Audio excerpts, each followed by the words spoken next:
শুভ সন্ধ্যা বন্ধুরা, কেমন আছো তোমরা? আশা করি তোমরা সবাই খুব ভালো আছো। চলে এলাম আবার একটা নতুন ভিডিও নিয়ে। সন্ধে দেখানো হয়ে গেছে, এবার একটু টিফিন খাবো, তারপর রান্নার জোগাড় করতে যাব। এই যে বন্ধুরা, টিফিন নিয়ে বসেছি। এই যে মুড়ি আর পকোড়া খাবো, একটু সঙ্গে কাঁচা লঙ্কা আর পেঁয়াজ নিয়েছি। আমি শুধু পকোড়া খাবো, আমি মুড়ি খাবো না। আচ্ছা ঠিক আছে, শুধু পকোড়াই খাবো। কার কার পকোড়া দিয়ে মুড়ি খেতে ভালো লাগে আমাকে কমেন্টে জানাবে। পকোড়া দিয়ে মুড়ি কিন্তু খুব ভালো লাগে খেতে, খেয়ে দেখবে। এই যে বন্ধুরা, রান্নার আবার জোগাড় নিয়ে বসেছি। এই যে চিকেনটা বানাবো, একটু অন্যরকম করে বানাবো, কারণ রোজ একই ঝাল ঝোল আর ভালো লাগে না, একটু অন্যরকম করে বানাবো। এই যে চিকেন বানাবার জন্য নিয়েছি মশলা। এখানে আছে পেঁয়াজ বাটা, রসুন বাটা, এটা আছে আদা আর কাঁচা লঙ্কা বাটা, এখানে টমেটো বাটা, আর এখানে গোটা পেঁয়াজ, এই যে কাঁচা লঙ্কা, এখানে আছে কাজু, চারমগজ আর পোস্ত বাটা, আর এখানে আছে অল্প টক দই। এইটা দিয়ে চিকেনটা হবে। আর এই যে এখানে নিয়েছি ময়দা রুটি হবে। আগে চিকেনটা বসিয়ে নিই, তারপর ময়দা মাখবো। এই যে বন্ধুরা, কড়াইতে সাদা তেল দিয়েছি, তেল গরম হয়ে গেছে। এখানে এই যে দিয়ে দেবো গোটা গরম মশলা, জিরে, শুকনো লঙ্কা, গোটা গরম মশলা, আর এই যে অল্প করে চিনি দিয়ে দেবো। চিনি দিয়ে গরম মশলাটা একটুখানি হয়ে গেলে পেঁয়াজ দেব,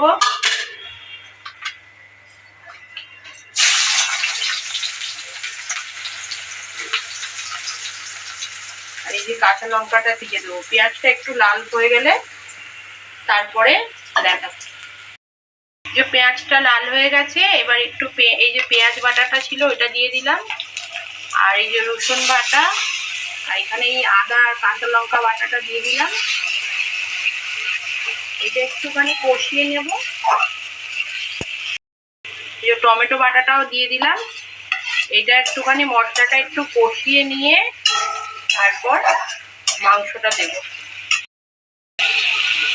আবার এই যে জিরে আর ধনে, এটা গুঁড়ো দেবো।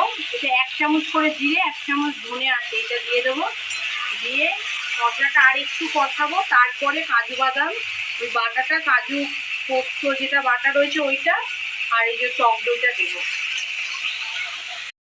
এই যে বন্ধুরা, অল্প জল দিয়েছিলাম, জল দিয়ে কষিয়েছি, তেল তো ছেড়ে গেছে। এবার কাজু, চারমগজ আর পোস্ত আর টক দইটা দিয়ে দেব, দিয়ে অল্প করে কষিয়ে নিয়ে মাংসটা দেব।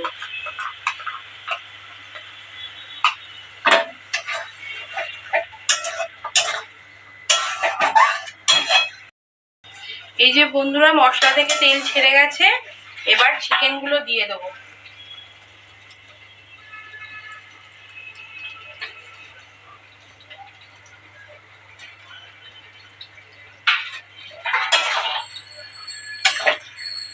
চিকেনটা দিয়ে পরিমাণ মতো নুন দেব, দিয়ে আর ঢাকনা লাগিয়ে রাখবো। পরিমাণ মতো নুন দিয়ে দিলাম, দিয়ে গ্যাসটা একদম লোতে করে আস্তে আস্তে কষতে থাকবো, চাপা দিয়ে সেদ্ধ হয়ে যাবে। চিকেন সেদ্ধ হয়ে গেলেই রান্না কমপ্লিট। এই যে বন্ধুরা, চিকেনটা তো বসিয়ে দিয়ে এসেছি, ওটা আস্তে আস্তে হতে থাকুক। এবার ময়দাটা মেখে নেব। ময়দা মাখার জন্য এই যে একটু গরম জল করে নিয়েছি। গরম জল দিয়ে ময়দা মাখলে তো আগেই বলেছি রুটি পরোটা খুব ভালো হয়। আর এই ছেলে এখন আটা রুটি খেতে বললাম, খাবে না। ছেলে এখন সাদা রুটি খাবে, কারণ ময়দা বলতে পারে না। সাদা রুটি মানে বুঝে নিতে হবে যে ময়দার রুটি খাবে। এই যে আস্তে আস্তে ময়দাটা এবার মেখে নিই অল্প অল্প জল দিয়ে। যে চিকেন থেকে জল বেরিয়েছে, আস্তে আস্তে এই জলেই চিকেন সেদ্ধ হয়ে যাবে। ঢাকা দিয়ে আস্তে করে গ্যাসটা, খালি চিকেনটা সেদ্ধ করে নিতে হবে। এই যে ময়দা মাখা হয়ে গেছে, ময়দাটা একটু ঢাকা দিয়ে রেখে দেবো, ততক্ষণে চিকেনটা হয়ে যাবে। চিকেন হয়ে গেলে রুটিগুলো সেঁকে নেব। এই যে বন্ধুরা, চিকেন হয়ে গেছে। আমরা এরকমই গ্রেভি নামিয়ে দেবো। তোমরা যে যেরকম খাও সেরকম গ্রেভি দেখে নামাবে। আর যদি পারো তো এর ওপরে নামাবার সময় একটু ফ্রেশ ক্রিম দিয়ে দেবে। আমার কাছে নেই, তাই আমি দিলাম না।